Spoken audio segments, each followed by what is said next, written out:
How do you feel about burning the flag? Do you feel like we should have a law against burning the flag?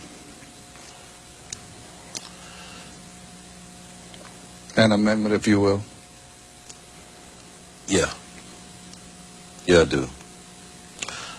When I see somebody hear about burning the flag, I think about the time that June and I went to Vietnam in 1969 and saw the burning flesh. The boys coming in from the helicopters on the stretchers with the flesh burned, falling off from the napalm on them, on their bodies. And you never forget the smell of that. But anyway, back to the flag.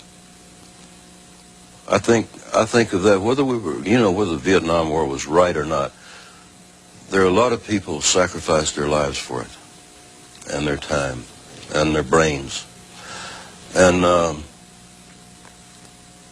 whether or not we were right in being there when we went, that wasn't the issue. It's that Americans were there dying for me and dying for that flag. So I think if you're going to burn the American flag, you ought to take it to Iran. But I still cherish those freedoms, Like if I got a week off next week, I can go and do anything I want to in this United States.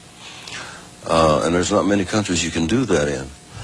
And I cherish all of the freedoms that we got, including the right to burn the flag.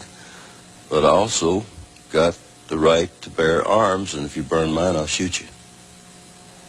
John, you wrote a song once, and I think you may have written it while you were in the Air Force, called Ragged Old Flag. No, I wrote that in 1975. Did you? Mm-hmm. In Binghamton, New York. I saw you do it on the 4th of July several years ago at Myrtle Beach, South Carolina. Could you do it for us right now? Ragged Old Flag. Mm-hmm. I walked through a county courthouse square, and on a park bench, an old man was sitting there. I said, "Your old courthouse is kind of run down." He said, "No, that'll do for our little town." I said, "Your old flagpole's kind of leaned a little bit, and that's a ragged old flag you got hanging on it."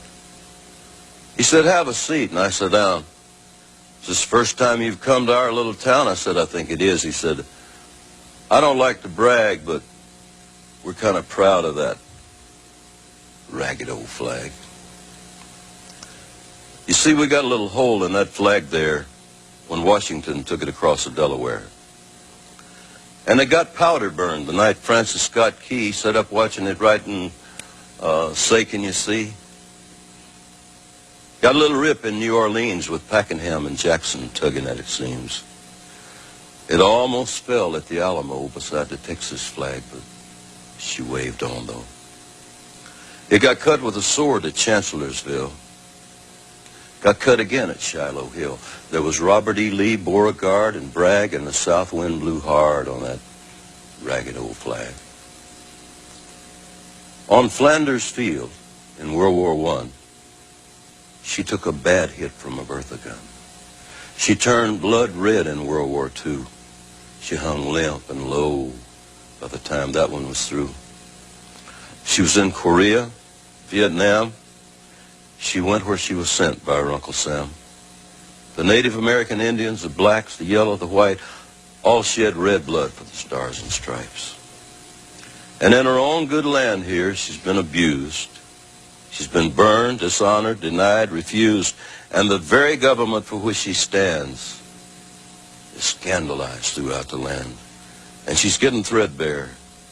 She's wearing kind of thin. But she's in good shape for the shape she's in. Because she's been through the fire before, and she can take a whole lot more. So we raise her up every morning, and we bring her down slowly every night. We don't let her touch the ground, and we fold her up right.